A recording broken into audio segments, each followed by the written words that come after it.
Encountering issues with your display settings and personalization option in Windows 11 or 10?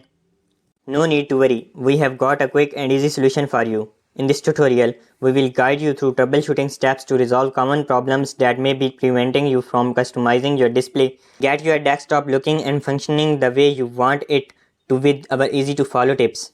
Don't forget to hit the like button and subscribe for more Windows fixes.